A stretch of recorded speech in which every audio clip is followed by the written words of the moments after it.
Queridos amigos de TLV1, mi nombre es Luis Álvarez Primo, licenciado en Ciencias Políticas y Relaciones Internacionales, editor y traductor de las obras del historiador E. Michael Jones. Ya nos conocemos seguramente. Me voy a ocupar ahora de unas apostillas que escribo y comparto con amigos, a los cuales espero incorporar, a ustedes también, si las solicitan al teléfono que va a aparecer aquí al pie. Apostillas sobre la geopolítica mundial. Bien, se trata de dar un panorama, pero antes me voy a referir a dos cuestiones pequeñas de orden más académico, si se quiere. La historia no consiste en una simple crónica de los hechos, comporta y exige una valoración de los mismos dentro de un contexto político y cultural y aún sobrenatural para descubrir sus causas próximas y remotas, interpretar el carácter y la salud psicoespiritual de sus agentes, discernir sus efectos y consecuencias, y vislumbrar el sentido terrenal y aún escatológico de los mismos. Esto se logra mejor frecuentando o al menos teniendo una cierta familiaridad con un cierto grupo de disciplinas que van desde la sociología y la geopolítica a la metafísica, la antropología filosófica, la filosofía política y moral, cuyos principios fundamentales vienen en nuestro auxilio para averiguar con realismo la verdad histórica. Hace unos días un amigo me hizo una crítica, un amigo educado con hijos y nietos, una crítica con ligereza imputándome alegrarme, ufanarme de las guerras, cosa completamente absurda. Yo amo la paz, pero distingo entre guerras justas y guerras injustas. No sé si mi amigo habrá tenido pesadillas con los grandes doctrinarios de la guerra justa, Francisco de Vitoria, Domingo de Soto, Luis de Molina, Covarrubias o Francisco Suárez. Lo cierto es que le respondí, reitero, que amo y busco la paz y no deseo la guerra, que no toda guerra es pecado o pecaminosa, que una cosa es ser pacífico y otra pacifista. Lo primero es virtud, lo segundo es vicio, aún más cuando está en juego la patria o el bien común.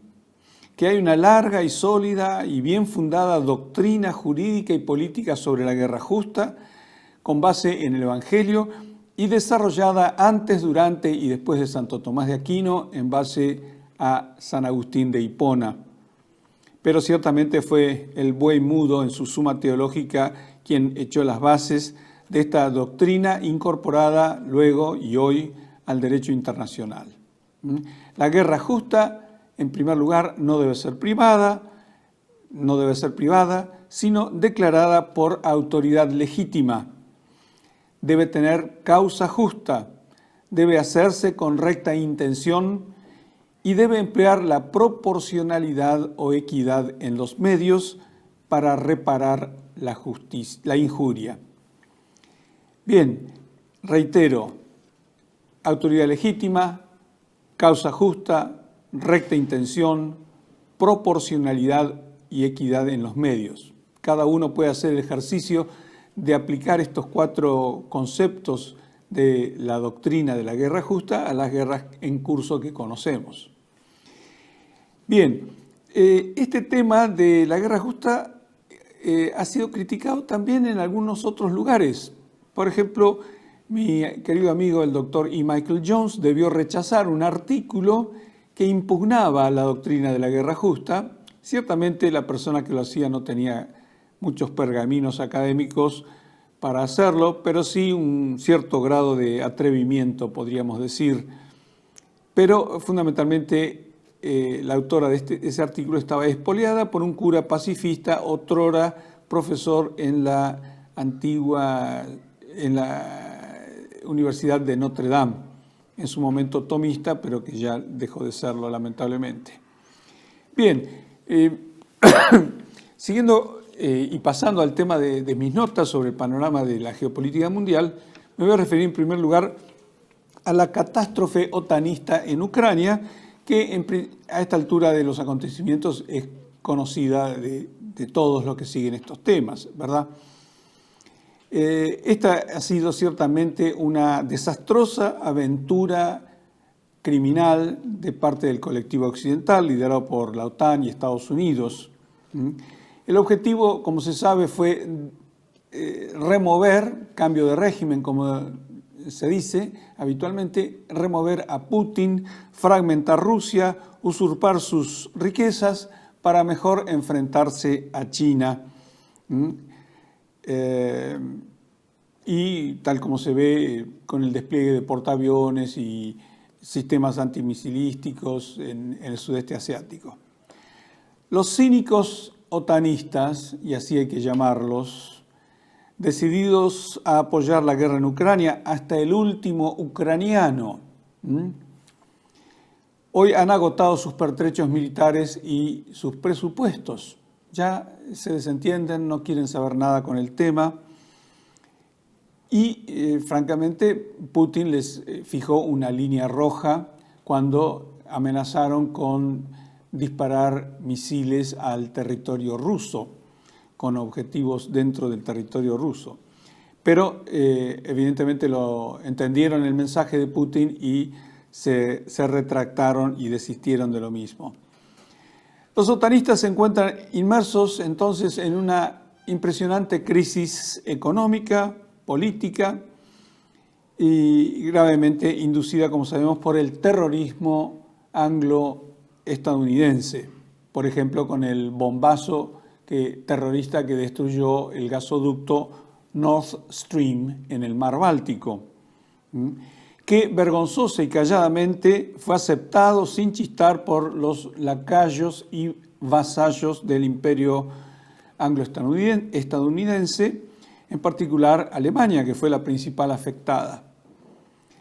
Por el contrario, en este contexto, la Federación Rusa, bajo el liderazgo de Putin, con la claridad, la tranquilidad que le da su meticulosa conciencia jurídica, no solo va cumpliendo los objetivos de su estrategia, que llamaron Operación Militar Especial en Ucrania, habiendo negado el régimen de Zelensky toda posibilidad de negociar una paz, pero siempre la Federación Rusa estuvo dispuesta a ese tema.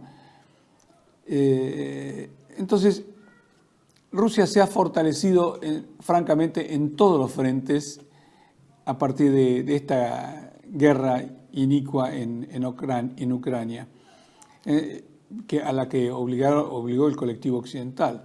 Se ha fortalecido en el frente militar, es hoy la primera potencia, sin ninguna duda, en el frente tecnológico, económico, diplomático, social y cultural, y ha hecho de alguna manera pito catalán a las infinitas sanciones impuestas por el colectivo occidental, por el globalismo de uno y otro lado del Atlántico. La novedad militar a destacar, más allá de la sistemática destrucción del aparato militar de la OTAN en Ucrania y el enorme y trágico saldo de bajas de soldados ucranianos, más de 600.000, según el coronel MacGregor, es la incorporación de las fuerzas militares de Corea del Norte, un pequeño grupo de 1.200 soldados que están siendo entrenados en Rusia y eventualmente participarían en algunas acciones en la región rusa de Kursk, invadido por las fuerzas de la OTAN y Ucrania, en una burrada verdaderamente una burrada estratégico-militar de la CIA y del MI6 inglés. Bien, ahora el hecho más importante que ha transcurrido y que acaba de finalizar en la bella ciudad de Kazán, en Rusia, es la reunión, el encuentro de los BRICS, BRICS Plus en inglés. Este no es un encuentro con fines militares, sino un encuentro político, diplomático, económico, comercial y financiero. Esto ha tenido lugar, como digo, los días 22 y 24 de octubre, con la concurrencia no solo de los miembros fundadores de BRICS, Brasil, Rusia, India, China y Sudáfrica, sino de los nuevos países que se incorporaron Arabia Saudita, Emiratos Árabes Unidos, Irán y alguno más. Bien, lo lamentable y lo importante al mismo tiempo de este asunto es, desde el punto de vista nuestro, de los argentinos, es ver que este inescrupuloso, aventurero y degenerado, ¿por qué no?, el presidente que tenemos en la Argentina, títere de la secta Chabad Lubavitch, como se sabe, y de la antipatria liberal, es decir, de los intereses usureros y judeo-masónicos anglo-estadounidenses que explotan a la Argentina. Como decía, la Argentina pudo haber estado ahí porque fue invitada a través de una mediación de China y de Brasil para incorporarse, pero se rechazó esa oportunidad. Las oportunidades pasan en una sola vez. Brasil y China verdaderamente miran con pena y conmiseración este desatino de la Argentina, tal como aquel que volvía a la caverna de Platón veía a los esclavos alienados en la caverna. Bueno, que nadie me acuse de fanatismo, podría agregar. Ningún país del mundo está a la altura, la jerarquía, la calidad de la diplomacia rusa. Quien siga atentamente estos acontecimientos podrán suscribir esta afirmación. Ninguno se arrima ni por asomo al dinamismo, la natural distinción y la ejemplar meticulosidad de la diplomacia rusa que lidera Putin con su canciller Sergei Lavrov. Puntada a puntada, con los mejores hilos, Putin y la Cancillería rusa han tejido y siguen tejiendo un tapiz de relaciones internacionales para los próximos 100 o 200 años.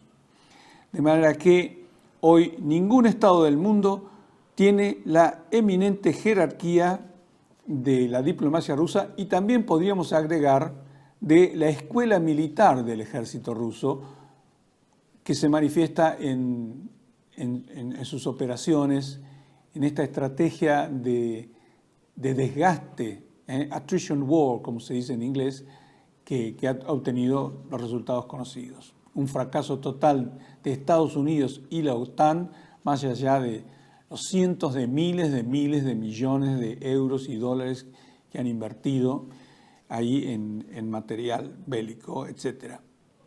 Bien, la reunión de los BRICS que ha tenido lugar en Kazán, cuyo tema fue el fortalecimiento del multilateralismo para un desarrollo global justo y seguro, fue precedida de más de 200 reuniones prolijamente organizadas, conferencias y encuentros sobre la industria y el comercio con los expertos de los diversos países participantes. BRICS se define a sí misma como una asociación estratégica multidimensional y la reunión que acaba de finalizar giró en torno a 3 ejes principales: política y seguridad, economía y finanzas, vínculos culturales y humanitarios. La prioridad declarada del encuentro fue la promoción de la actividad económica y comercial de los asociados y no estuvo orientada en contra de nadie. Su objetivo declarado fue la búsqueda de un objetivo común de desarrollo y prosperidad sostenible en los países y pueblos participantes. A los 5 países fundadores que mencioné y a los cuales se unieron Arabia Saudita, Irán, Egipto, Etiopía y Emiratos Árabes, hay otros 30 países que se están por unir. En la reunión se han celebrado infinitos acuerdos, algunos de enorme importancia, como por ejemplo las bases del entendimiento de los conflictos fronterizos en muchos lugares y en particular, por ejemplo, entre China e India. Un país importante, muy relevante en la OTAN, como es Turquía, con un enorme ejército y un potencial también enorme, aunque Turquía es un tanto veleidosa en su política internacional, también ha solicitado la incorporación a los BRICS. Bien, Como se sabe, esta reunión estuvo precedida de numerosas reuniones y quizá de las más importantes fueron las que giraron en torno a los ministros de Finanzas y los presidentes de los bancos centrales a fin de desarrollar una nueva arquitectura para el sistema financiero internacional, ¿sí? También en base a 4 principios: seguridad, independencia, accesibilidad y sustentabilidad, para no quedar sometidos al dólar y a las imposiciones de sanciones que obstaculizan el comercio cuando quienes manejan el dólar así lo deciden. El legado de la OTAN, es decir, del colectivo occidental liderado por Estados Unidos, ha sido de destrucción y miseria para millones de seres humanos. La supresión de las identidades nacionales, el expansionismo militar, la imposición dictatorial de políticas neoliberales y neocoloniales para beneficio de ellos, de Estados Unidos y sus aliados. La OTAN, según los dirigentes de los BRICS, es una rémora decrépita de la Guerra Fría, hoy carente de sentido. En cambio, por otro lado, los BRICS, según sus gestores, se comprometieron a impulsar la creatividad, la ayuda para el desarrollo y el enriquecimiento cultural de las diversas civilizaciones y el respeto de los intereses de todas las naciones a fin de instaurar un orden mundial justo. Naturalmente, las Naciones Unidas estaba especialmente interesada y estuvo representada por su secretario Guterres. Los BRICS no aspiran a convertirse en una alianza militar, como dijimos antes, es una asociación estratégica multidimensional. Bien, ahora continuando con este panorama, me ocuparé de la situación en Medio Oriente, gravísima, por cierto, pues la impiadosa y cruel guerra genocida de limpieza étnica que el régimen psicópata de Benjamin Netanyahu lleva adelante, en alianza criminal con el establishment judeo-masónico sionista estadounidense contra el pueblo palestino en Gaza y en el Líbano, debemos decir que continúa lamentablemente, aunque el eje de la resistencia, liderado por Hezbollah y Hamas, se mantiene incólume y es impresionante la manera en que resisten frente a esta desproporcionada e indiscriminada barbarie sionista contra civiles palestinos.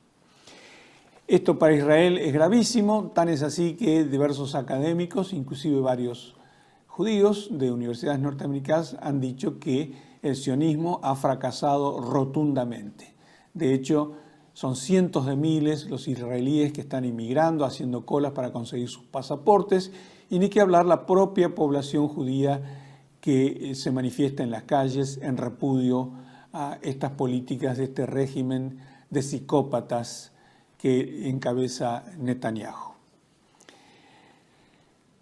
Siguiendo la fraudulenta narrativa del Holocausto, de la cual se ha ocupado el doctor E. Michael Jones en un libro reciente que se llama precisamente así, La narrativa del Holocausto, los sionistas israelíes y sus cómplices estadounidenses lloriquean victimizándose característicamente en su propaganda perversa, mientras simultáneamente deshumanizan a los palestinos y luego los matan cruelmente, matan mujeres y niños.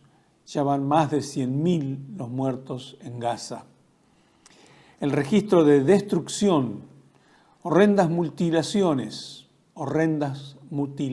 de niños y la muerte infligidos al pueblo palestino durante el último año y ahora al pueblo libanés por el demencial gobierno de Netanyahu no parece tener fin.